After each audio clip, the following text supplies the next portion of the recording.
No, Right, you ready? stop. We should be live. Going live.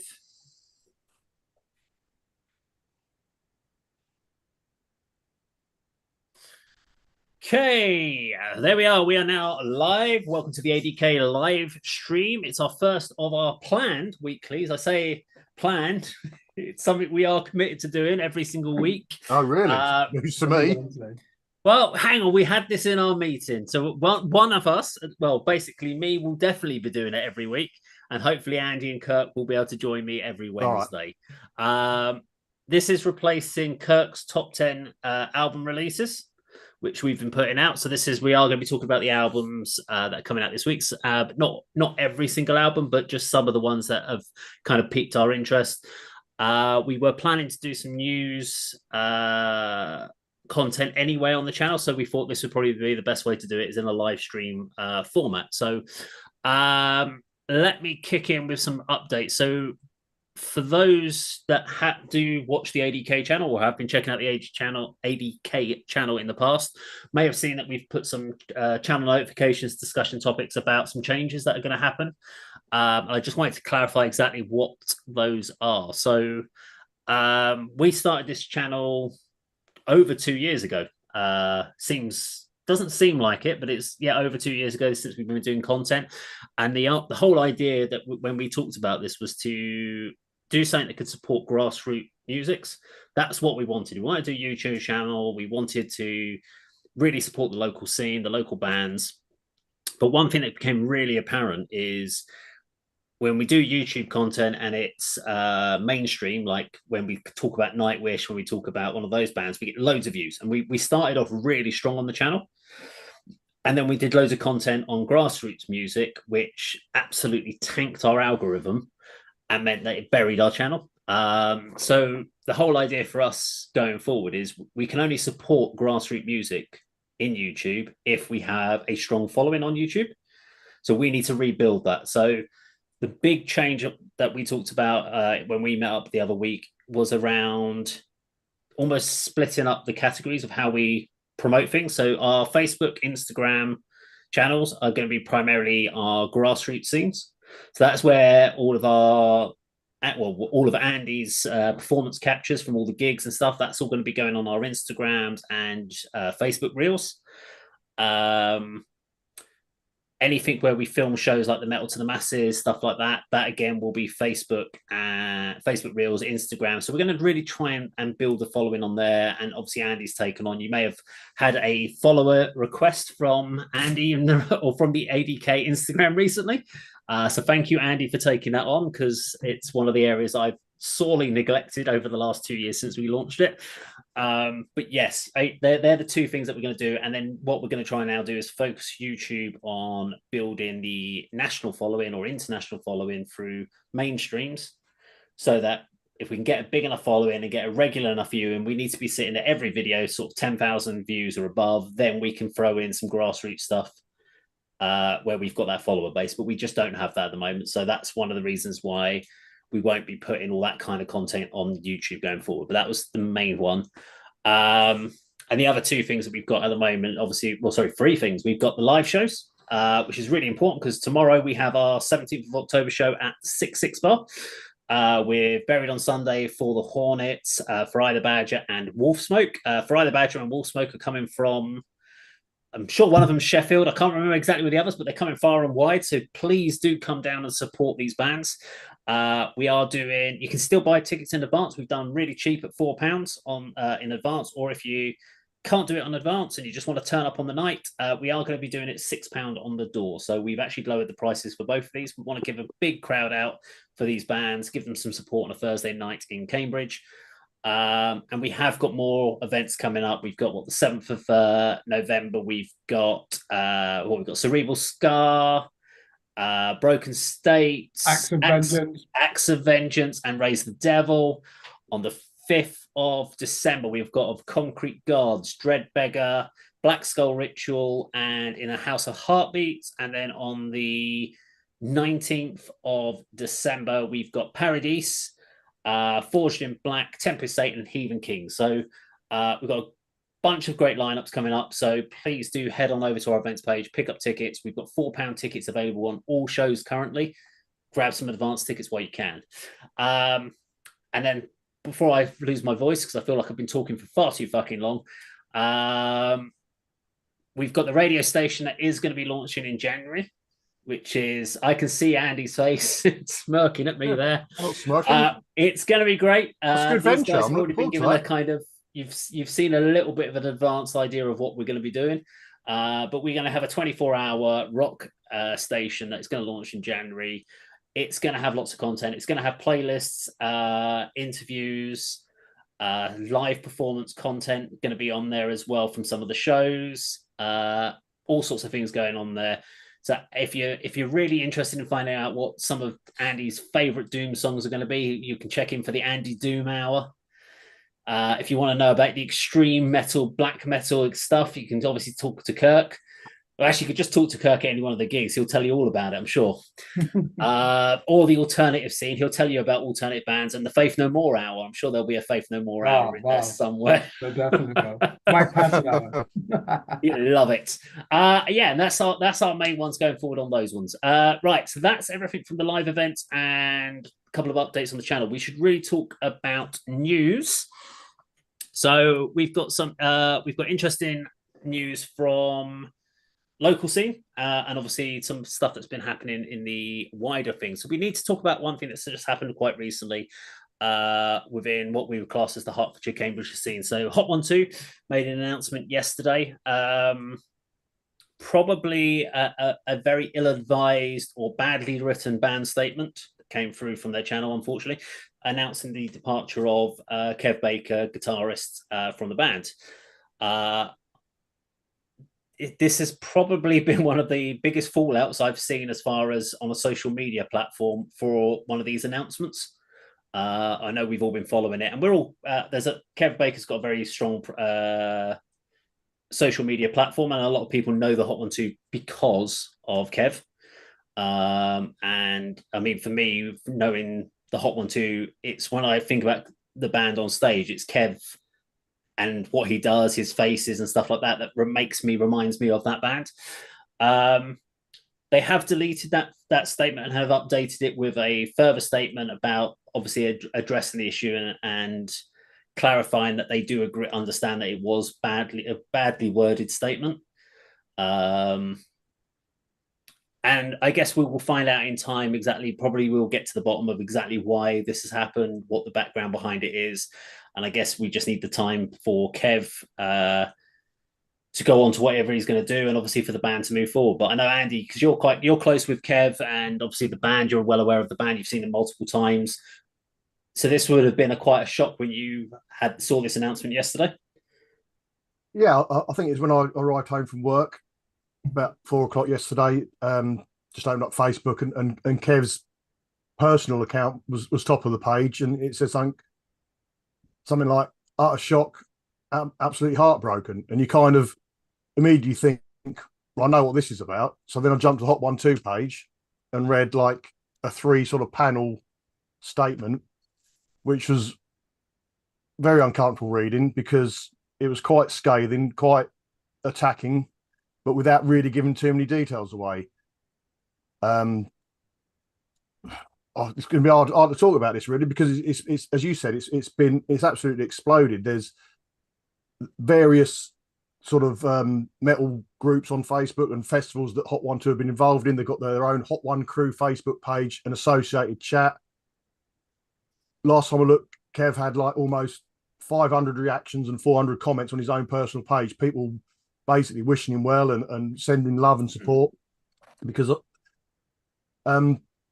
yes, it's all a bit of a mystery really, because if you read between the lines of the original statement and the second one, which to be honest isn't really worded any better than the first, you know, that it's almost like a damage limitation exercise. No further explanation as to what's gone on, but if you read through, you can just decipher that it's not personal differences, not musical differences, nothing to do with ejecting Kev due to his mental health issues, which he's quite public about, and that impacting the band. It's the first statement says something about bringing the band into disrepute and not learning from something that's been told. So again, it's all very vague. I'm thinking, are they not happy with his onstage antics? You know, is the gurning and the faces too much and not professional? But if that's the case, all they need to do is say, rein it in a bit, Kev, and we can all move forward. But I can't imagine it's that.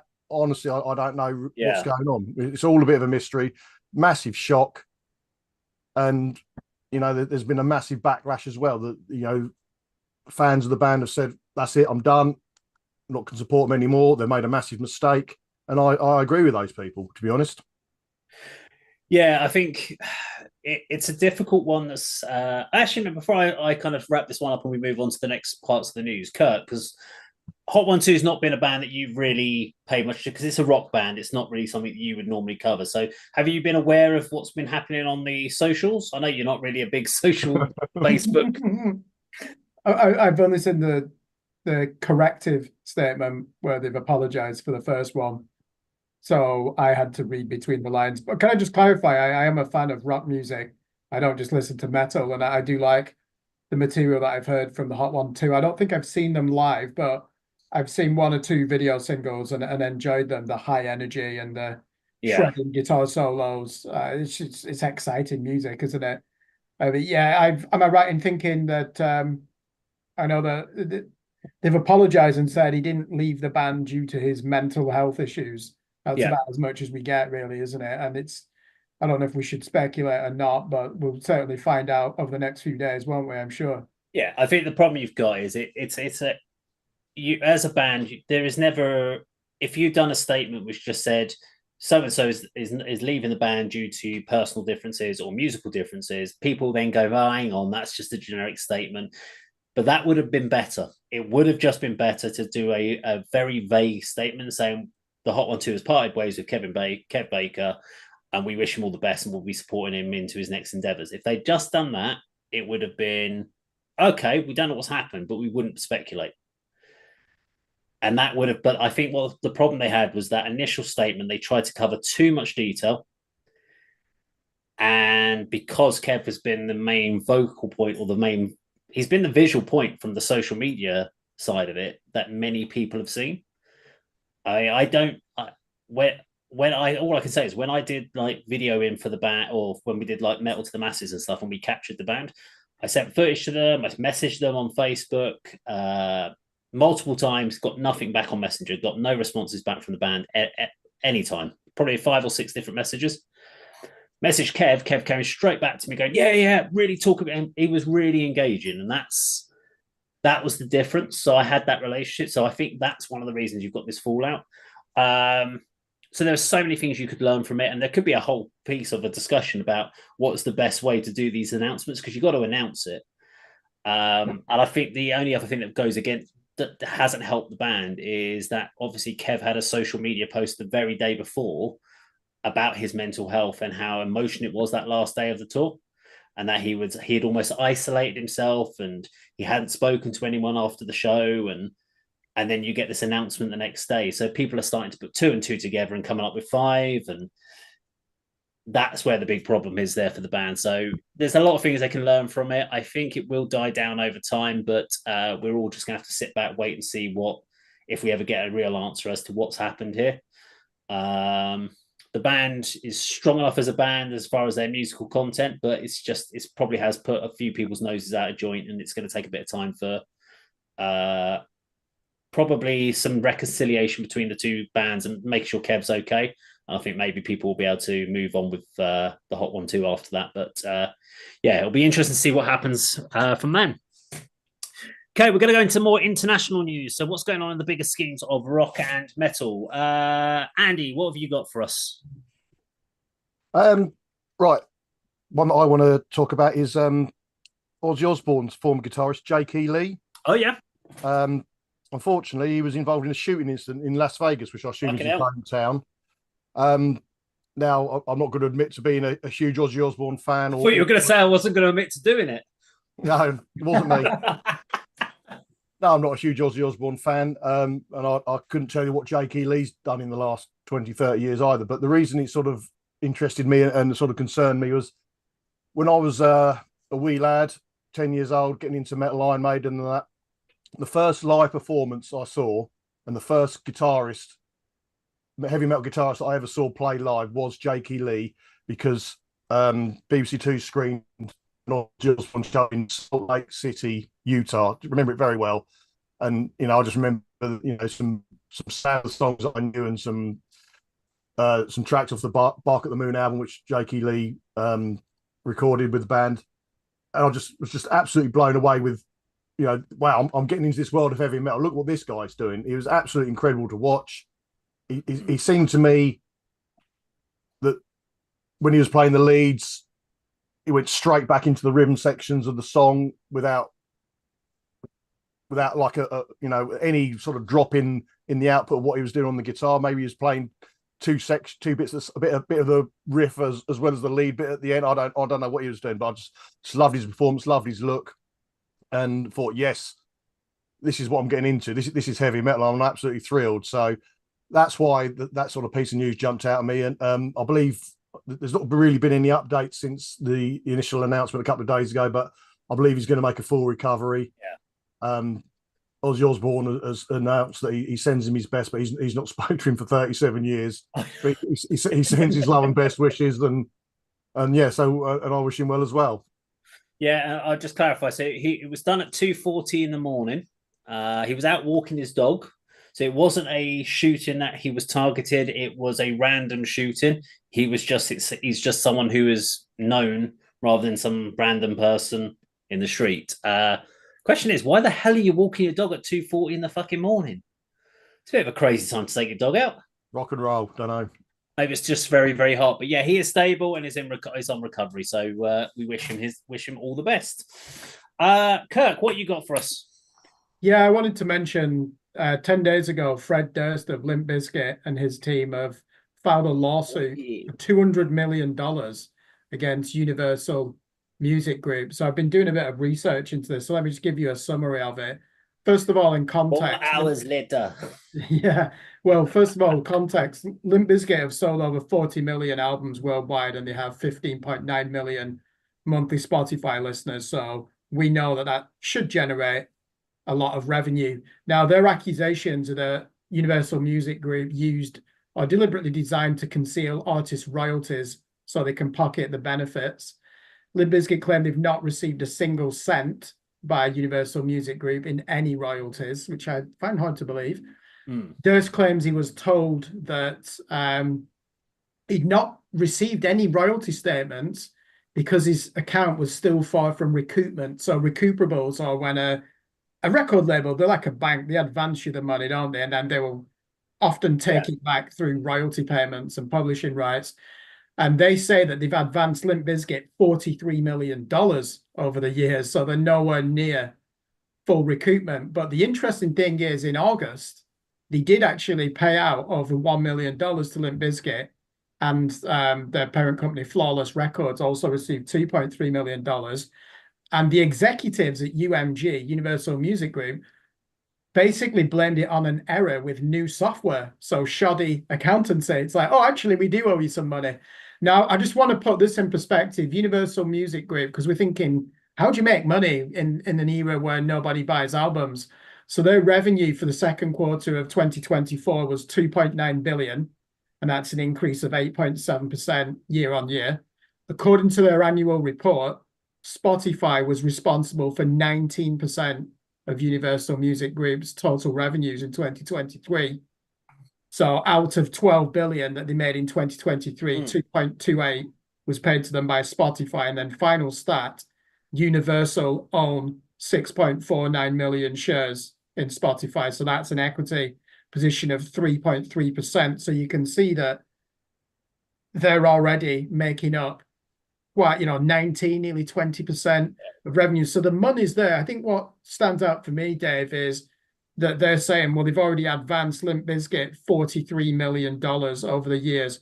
This is a band that have sold 40 million records worldwide, and they're saying they've never received a penny. There's no reason to dispute that. And I just think this could send shockwaves throughout the industry. Some saner heads have prevailed who've worked in the industry said, look, it probably isn't the nuclear story people think. It might just be it is poor software. They need to get it sorted. But I never really liked Limp Bizkit as a band, but I do appreciate and admire them for what they're doing here. Because if they win a settlement, I don't think they'll get a jury trial. If they win a settlement, though, that could open up other claims for other bands. And let's not forget, Durst actually would have made his money in the late 90s. He became either chairman or chief exec of Interscope Records, didn't he? So, you know, he is a multi-millionaire, but you can see why he's over the last 10 years. I think it's 2017, they've seen a resurgence in popularity. So, for example, Break Stuff has had 732 million streams on Spotify, and they've not received a penny of it. And every time they've gone to the Universal Music Group and said, can we have a royalty statement? They've just said, no, we don't need to provide you with that. So I think it's good for other artists as an advocate that they're going to try and get some settlement, or at least a response where there's so much obfuscation in the music industry. So I'm really curious if Andy remembers any of the figures that you just mentioned, because I fucking don't. Yeah. I tuned out on it. 43 million advanced over the 43 years. million I tuned in on. Yeah. I think that's when you went to the percentages. That's a huge amount of money. I mean, I know it's probably over a period of, I don't know, 30 years, Kirk. I don't know. But yeah, it will be. Yeah, 1997 to the present day, it will be. But you've got to remember, new metal was huge. That was just a cash cow. And they were literally they were top 3 in the new metal scene. They even outsold Korn in the end. They took over. The Korn started, but eventually the latter part of the 90s, they overtook Korn. It was really Linkin Park was your spearheader at that point. And Slipknot. Yeah, they were probably the 3. Yeah. I mean, this is a band that sold 40 million records. I think what it tells you about the industry is those deals were quite predatory. You know, it's like the record label, just think of them as a bank. They're constantly advancing you money, and it's so difficult to pay it off. It's like fucking Great Britain paying off our war debt to the United States after the Second World War. Obviously, it took decades, didn't it, to do that? And that's what appears to be the issue here.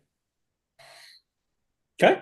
Interesting story. We'll see how that unfolds. So I've got one for you here. So have you guys heard of the festival Sick New World? No. Kirk? No. So this is an American festival. It's relatively new. I think this is either its 2nd or 3rd year. It's definitely done 2024, and I think it did 2023. It's in Las Vegas. It's primarily based around new metal bands, stuff like that. So it's had all things like Dope, and it's all that kind of. We had bands like I Like the Birthday Massacre and stuff on there, and yeah, it's incredible lineup. I have seen it. Huge lineup. Sorry, I do know which one you're talking about. Yeah, so our 2 headliners for 2025 have been announced. So Linkin Park, which makes sense. It's a new metal build. Bill. So, and the other headliner is Metallica. So this is what I don't quite understand with these things. We've got a festival that was targeted as Sick New World was all around new metal. Why have Metallica been put on another headlining bill? You look down, the Machine Head are like down the bottom somewhere amongst these bills, yet they're headlining Bloodstock, and you're like, I just don't understand why Metallica keep getting pushed to the top of these festival bills when you're like, they're not very good. Metallica are pretty crap. Still draw the crowd though. Fans hoping they're going to play their favourites from the earlier albums. Just leave them on the other festivals. You don't need them. Why are they contaminating another festival that was designed for another purpose? I mean, next thing you would know, you'll get these generic bands playing Arctangent Festival and stuff, which are, again, great festival, which I think isn't a Sugar playing that one, I think, coming up. Yeah. So, but at least it's within that scene. You're keeping a kind of core structure. I don't get why Metallica just have to creep in and destroy these great festivals that have got a concept and a design. I mean, have Metallica played Glastonbury? I don't know. Yeah, they have. But if you look at Metallica, I mean, look at the bands they take out on the road with them recently. Ice Nine Kills, Five Finger Death Punch, Limp Bizkit are joining them next year on the road. Yeah, Pantera. So I don't know if it's their management, if that's the band asking for these bands to support them, but they don't. To me, they're an artist that don't really know anything about contemporary metal now. They don't seem interested. I know that people will argue and say, well, James Hetfield and Lars have name checked X, Y, Z over the years. But you're right. I agree with you there, Dave. That festival was set up really almost like a nostalgically for people in the 30s who used to listen to emo and new metal. But what they did, which was very clever in that first one, they even had artists like Ministry and Sisters of Mercy on Yeah. there as well. So they were bringing in 80s goth favorites and the new metal and post grunge and some of the heavier stuff, but not Metallica. There's no thrash or death metal really. And then, yeah, to bring Metallica in, though, to me, are they scared they're not going to sell enough tickets? Because Metallica is an incredible draw. Yeah. And you And said Machine Head's on the bill, and yeah, you said they're not very good. They're amazing live. They're a fantastic band. And that back catalogue, those first 5 albums, was good as anyone's. But yeah, I agree. It's like they've been parachuted in, and it's not really a festival that was set up for them. It's like, I remember reading Kerrang magazine in 1998. Do you remember, was it called Big Day Out? yeah. And Great festival. I loved it. exactly. So Well, yeah, it's Escape from the Studio. yeah, exactly. And I remember they'd interviewed the teenagers there, and Metallica were on the verge of reaching age 40, weren't they? And the teenagers who were there for Placebo or other bands were like, Metallica are too old now, they shouldn't be here. And that was in 1998. Yeah. I mean, it's interesting actually because James Hetfield said in a recent interview that the band doesn't want to be seen as a legacy band that just play their hits. But they are, aren't they? I know that they've done the 72 seasons, but if you actually listen to 72 seasons, Death Magnetic, Hardwired to Self-Destruct, they're not great albums. They're not shy though. I mean, they have gone back to playing thrash metal. But I listen to those and I'm like, most of the local grassroots metal bands play better riffs than what's been on the last 4 Metallica albums. They're basic. If Metallica didn't have that back catalogue, they would never be where that music would not stand up at all.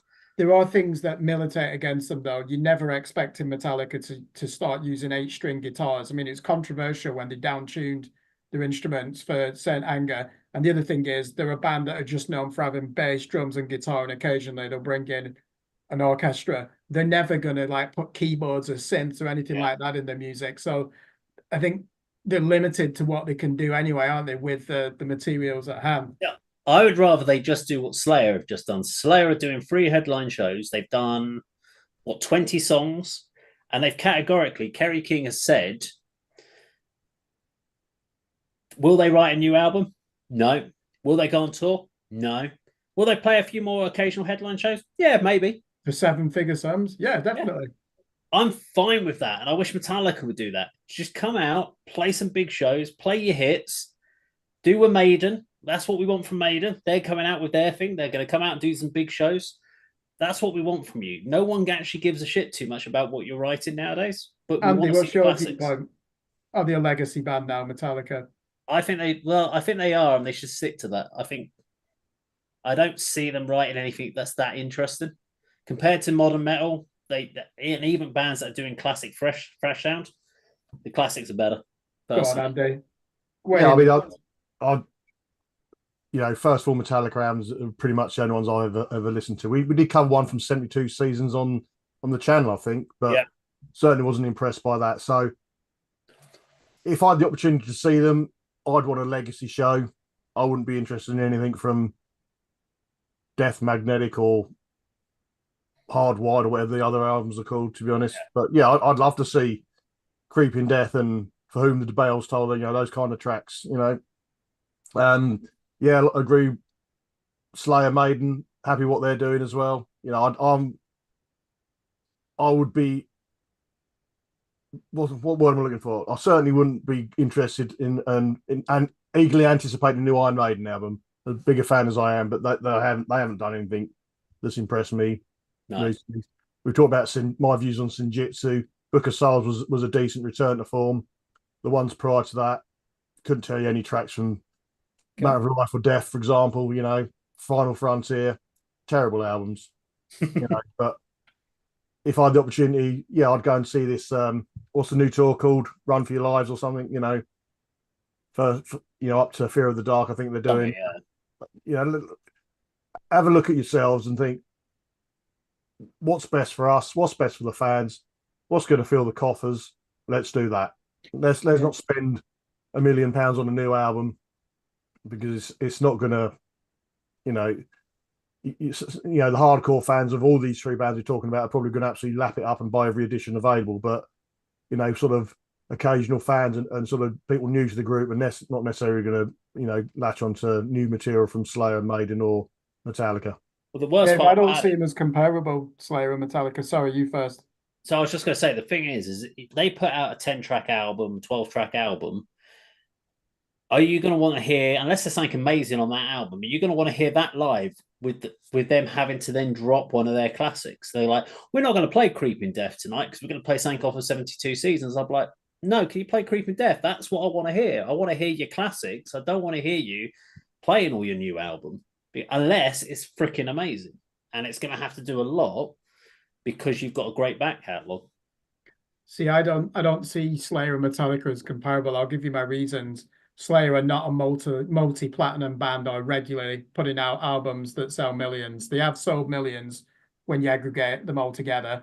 Metallica, you've got to probably look, what are the external pressures on the band? They're one of the top 10 biggest selling artists of all time in the era of SoundScan. So they're here and Slayer are down there. I know they both come from the thrash metal genre, not comparable.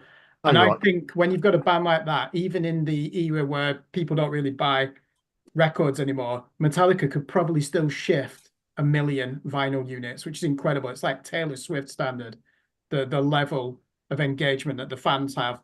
So the actual music industry, never mind the heavy metal industry, does need Metallica to keep putting records out. They rely on it. It's like when you ask the question, why does Hollywood always produce remakes or these Marvel films? It's because they make so much money. You just keep doing it. Sorry. Hang on, so they're doing it for the money.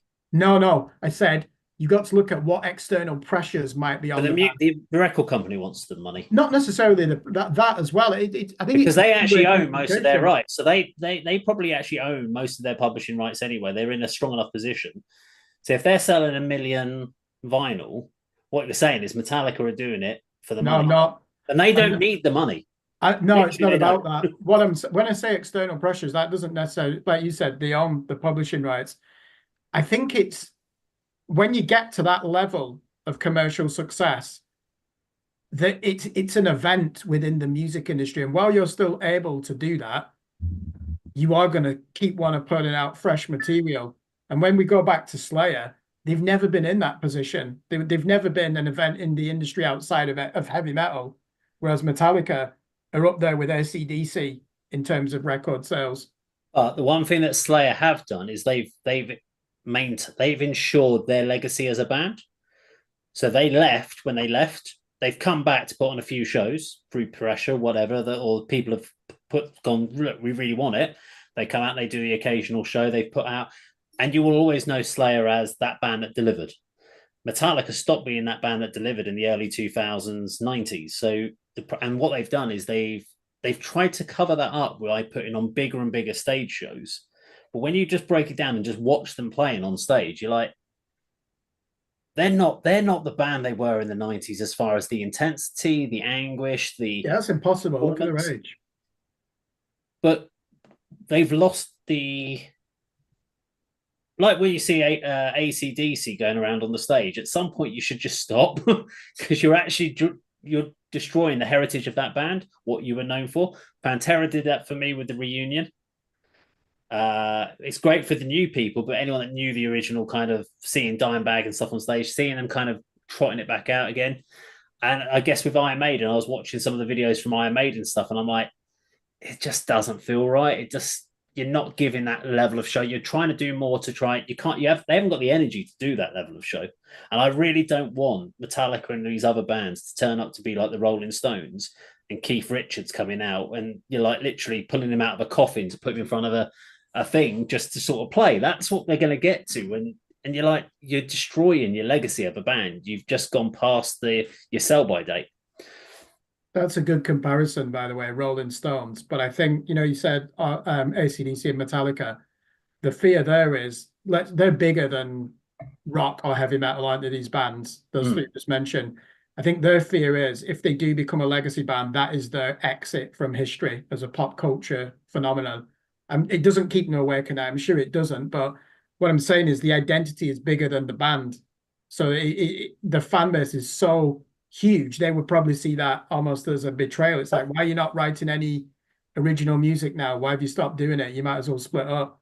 I just think they're so successful and the industry relies on them so much that it makes sense to keep putting out original music.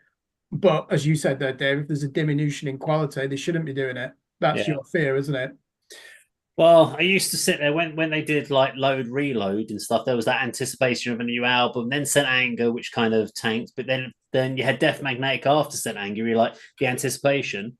There was no anticipation from me about 72 seasons. It came, it went. I couldn't give a shit one way or the other. And that's how I get with the band. I couldn't care if they released another album again. And I used to be a huge Metallica fan. And because of everything I've heard over the last 5 years from the band, I'm like, you're not as good as any of the bands that I'm getting. When we get the press releases and they send the albums in, I'm like, this is so much better than the Metallica stuff that's coming out. Why would I give Metallica the time of day? Only because of its being a legacy. Anyway, we must get on to other topics. That was a long time on that one topic. Okay, so Biohazard. They recently, obviously, the reunited format of the original lineup of Biohazard.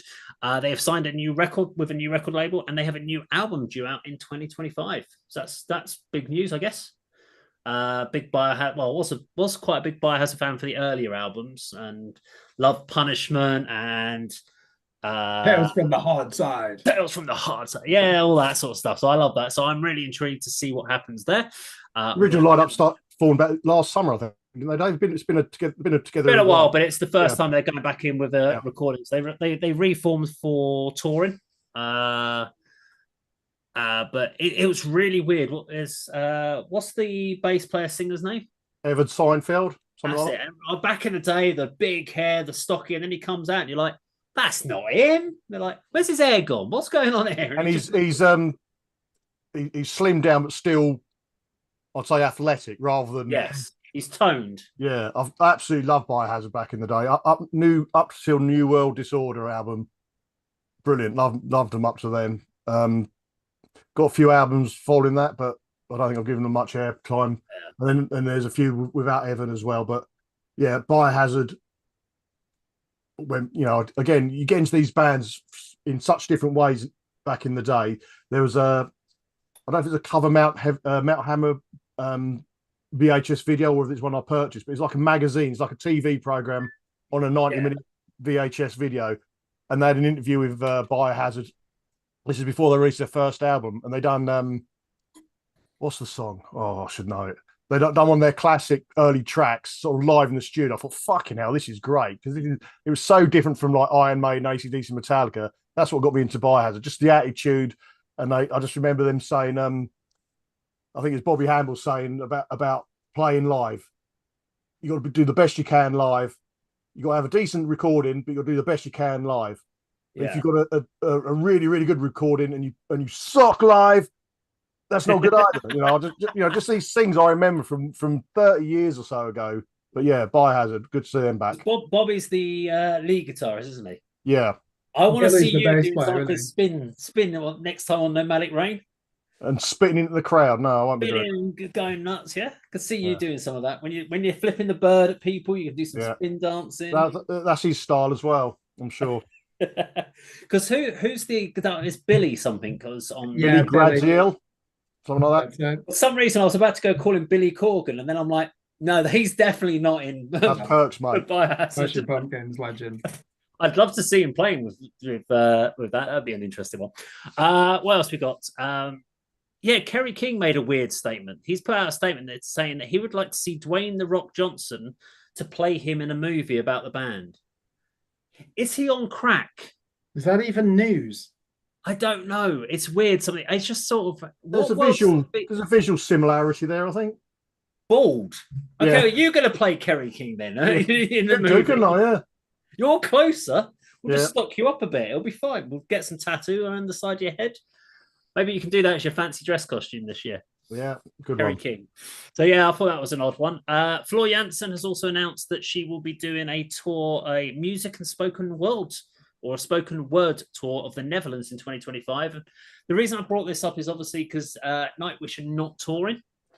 So I was when we did the Lantern Light recently, I was kind of thinking, well, why it wasn't, maybe it was because of Floor and she's had the baby and didn't want to go touring, but apparently she still wants to tour. But there were some other reasons why Nightwish are not going to be touring. But yeah, so she's going out and doing one. So I thought that was quite interesting. And final thing I had, which is, so John Bon Jovi is endorsing. So he's basically put out a video where he endorses Kamala Harris and was it Tim Walz in the America's election. And the only reason I brought this up is it's only in America we see musicians being so vocal about politics and where it sways, because we saw that with Taylor Swift. Taylor Swift did one where she endorsed Kamala Harris and had a huge swell of voter registrations afterwards. So I'm just curious, because I've never seen it in like UK politics, a UK band. It's all been like rock and metal's always like screw the establishment, screw politics, yada, yada, yada. But in America, it's all about supporting politics and using your voice. Is there any other country that you've seen where this happens, or is it just America? Kirk, you might know this one. Yeah, you're right. It's mainly pop bands, isn't it? Certainly in England and Scotland and Northern Ireland and Wales. So like in the 90s, you had Oasis and Blur who came out and supported Tony Blair. We didn't really have any concerted voices in the rock or metal scene, and most of them sensibly stay out of politics, I would say, in the public domain. And I don't think it's good for you really to be endorsing candidates for your career in the long term. That can always come back to bite you. But at the same time, if you're passionate, it's understandable. I think if we had a choice, even though we don't have a presidential system here and we vote for a party, it's the leader of that party who wins the most seats that will be the prime minister. So if we had someone like Donald Trump in charge of the Conservative Party, I think it would be quite divisive. And you might have Bring Me the Horizon coming out, or even My Dying Bride coming out on it. So I think it's actually how radical the choices are in the United States. We're here, it's quite boring. We have essentially a technocrat as prime minister whose only virtue is that he's a safe pair of hands and won't do anything radical, and everyone seems to be happy about that. Or actually everyone's unhappy about that, but the alternative's even worse. Because politics is so divisive and also so strong-willed in America, and because in this country we're like, well, we'll vote for Labour because they're not quite as bad as Conservatives, but they're still shit.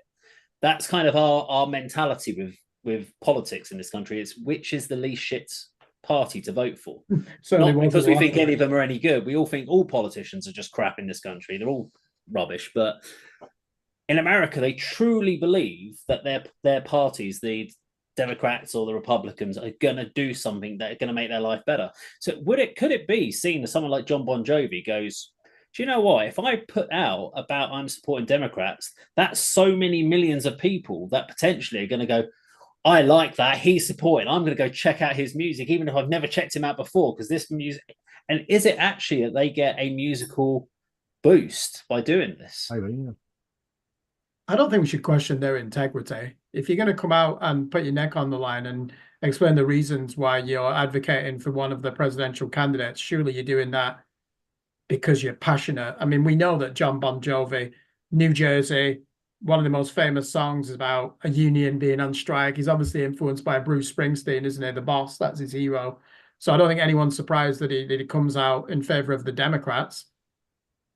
It can also though tank you when you do it, because it happened with was it Three Doors Down played the Trump's inauguration ceremony. They got paid stupid money to do it, but straight away every fan that was a Democrat who was a fan of Three Doors Down, when they saw that they played that, they're like, I'm not a fan of Three Doors Down anymore. Can't have that. You can't be supporting Trump. So you automatically alienate 50% of your audience by doing that, by supporting one way or the other, which is, you can gain it massively, but you are then polarizing your audience, which I think was why it only seems to be America that does it. I've not known it ever in any other country, but I didn't know. I thought, Kirk, you might know, especially with like, well, in this Norwegian black metal group that did this in the 1980s and they supported. I'm sure in Canada that although Canada's They're too polite in Canada. prime minister They're far is too polite. it's part of the British Commonwealth. Okay, let's go through album releases. So we haven't covered album releases. There are a few album releases. We're going to talk about, we've each picked out 2 or 3 albums that we were kind of interested to find out about. There were 3 that we did review on the channel that come out on Friday, so I just want to mention them. So we've got Arrow Valley, which is an alternative rock band, kind of like Tremonti Alter Bridge. They've got an album coming out on Friday.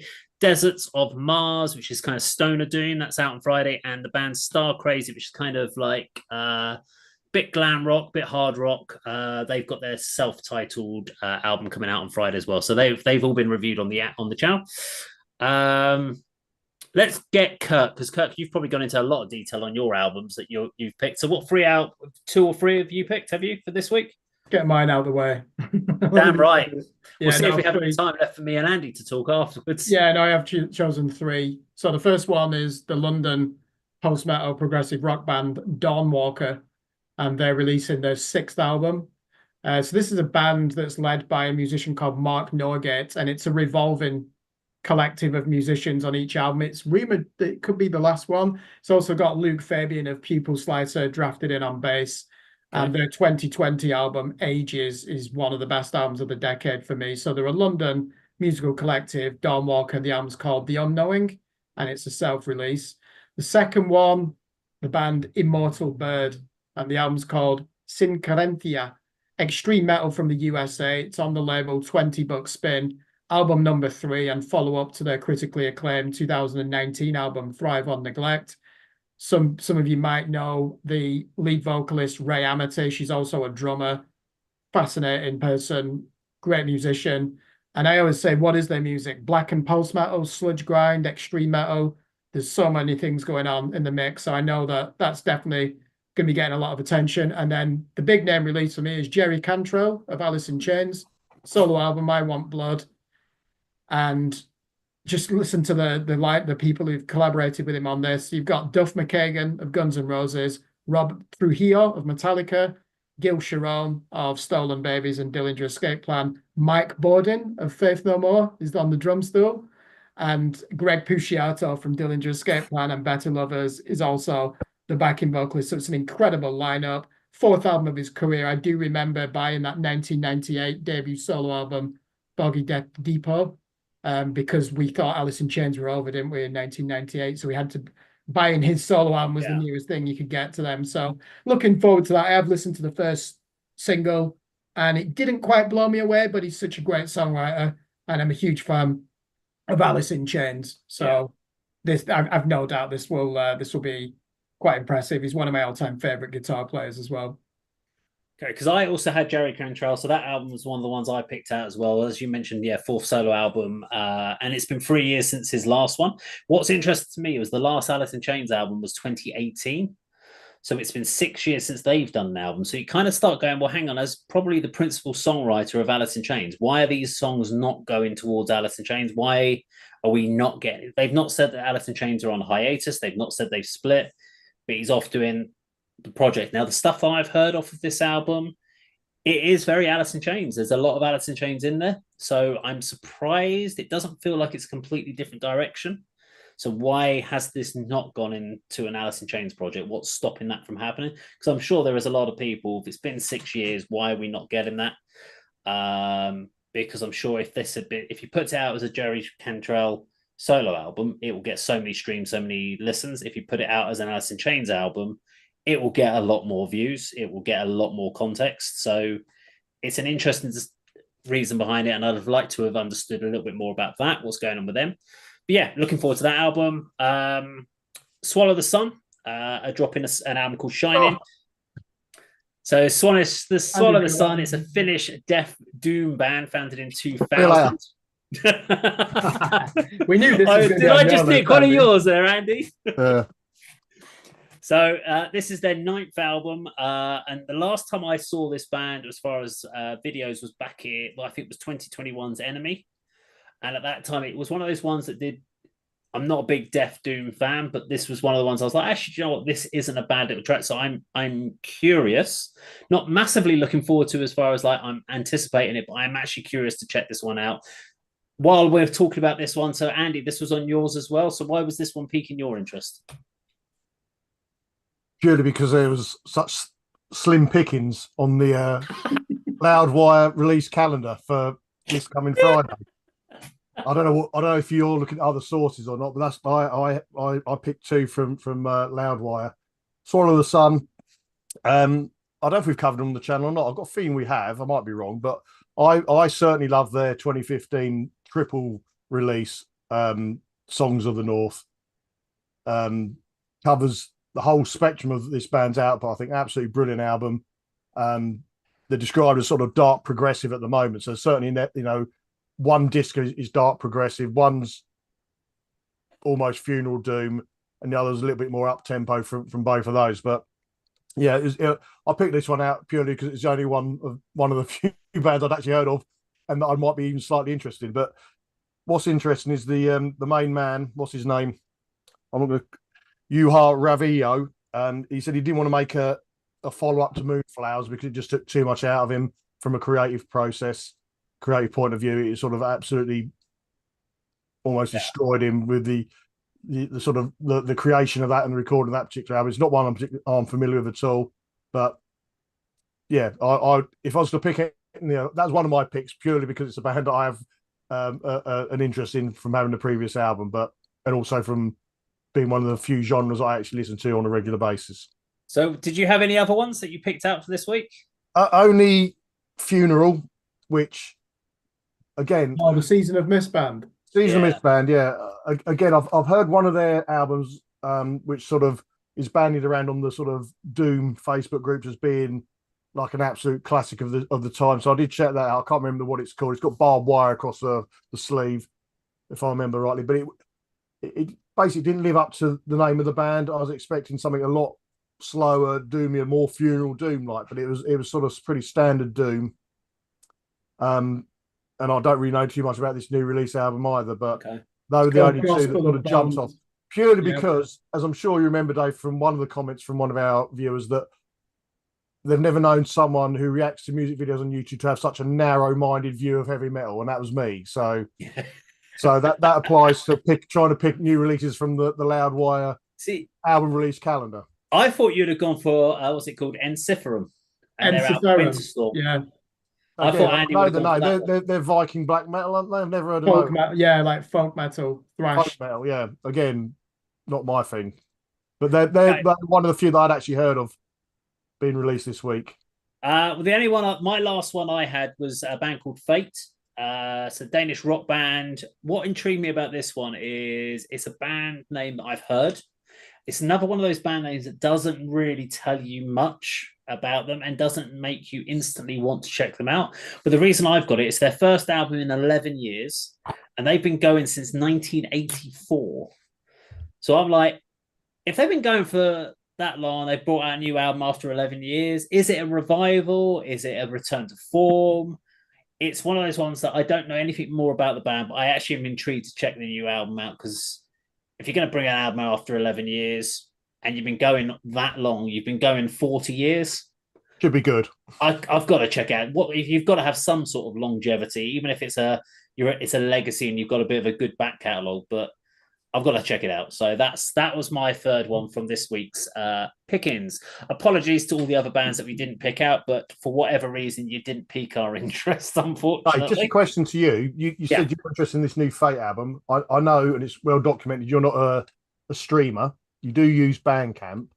How are you going to listen to this new Fate album? Are you hoping that someone's going to upload the whole thing on YouTube in the very near future? So what I tend to do is and this is why it's really important for singles and your first releases and video content, because I will go for the new release I'll go to their YouTube channel for the first video they upload. Okay. Now, if that video is crap, I won't move to the album. I won't get any further into the album. But if the first song's good and the music video is cool and I'm like, do you know what, this isn't bad, I will then go further, and then I'll go to Bandcamp and I'll play the first. I think they give you like the first minute of each song or something. I've got a huge Bandcamp user. I'll get more into it now. Do you not get 3 listens before it pops up that little sort of broken something heart. like that. But I'm not sure if it's free per song or you can't just use it as a playlist. I think you can upgrade your Bandcamp if you want to do it that way. But I tend to find if I can find, I'll pick 3 songs and I'll play a bit of each song. And then I'm like, if you've got 3 songs that pique my interest, then I'll buy the digital download. All right. So I'll go that way. But Okay. There we go. That's our live stream update for this week. Obviously, we'll be back, or I will definitely be back next Wednesday. I'll be here next Wednesday. And obviously, if Andy and Kirk are available, then if I don't get roped into helping out with football training, I'll be here as well. Exactly. Yeah, we will try to. We'll cover a similar sort of format. So join us next time in a week's time, and obviously, hopefully, we'll see a few of you at the 6-6 bar in Cambridge tomorrow for Buried on Sunday for the Hornets, for the Badger and Wolfsmoke. Thank you very much for joining us today, and we'll see you next week.